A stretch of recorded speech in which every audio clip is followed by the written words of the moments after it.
आज मी अशी एक मिठाई बनवणार आहे जी बनवण्यासाठी आपल्याला गॅस पेटवायची गरज पडणार नाही, ना भाजायची गरज पडणार, ना शिजवायची गरज पडणार.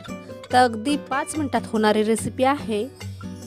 तर इथे सर्वात आधी अर्धा कप साखर आणि 5 ते 6 काजू, 5 ते 6 बदाम, 2 इलायची टाकून छान बारीक वाटून घ्यायचं.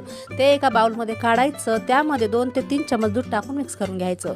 आता इथे 1 कप डाळवं घ्यायचं आणि ते मिक्सरला वाटून घ्यायचं आणि परत 1 कप घ्यायचं. असं करून 2 कप डाळवं घ्यायचं.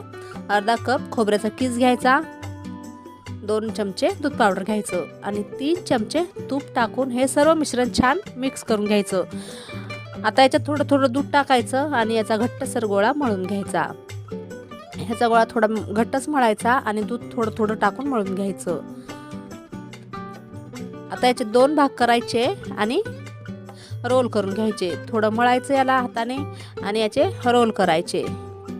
बघू शकता खूप सोपी रेसिपी आहे आणि पटकन होणारी आहे, हेल्दी आहे, पौष्टिक आहे, चविष्ट आहे. तर नक्की अशा प्रकारे करून बघा. आणि ही रेसिपी जर तुम्हाला आवडली असेल तर व्हिडिओला लाईक, शेअर, कमेंट जरूर करा. चॅनलला एक सबस्क्राईब नक्की करा. आणि फुल रेसिपी जर पाहायची असेल तर खाली दिलेल्या त्रिकोणाच्या आयकॉनवर प्रेस करा. यूट्यूब चॅनलमध्ये जाऊन बघा. आता हे रोल करून घ्यायचे. रोल कमी जास्त म्हणजे जाड किंवा पातळ करू शकता. आता इथे 2-3 काजू, 2-3 बदाम कापून घ्यायचे किंवा तुम्ही पिस्ताही घेऊ शकता, गुलाबाच्या पाकळ्या घेऊ शकता.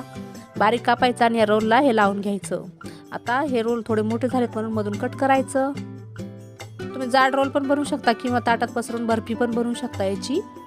तर इथे अर्धा तास ठेवायचं किंवा असंही कट करून घ्यायचं आणि खाण्यासाठी रेडी आहे. तर बघू शकता किती सुंदर झालेली आहे. तर नक्की ट्राय करून बघा.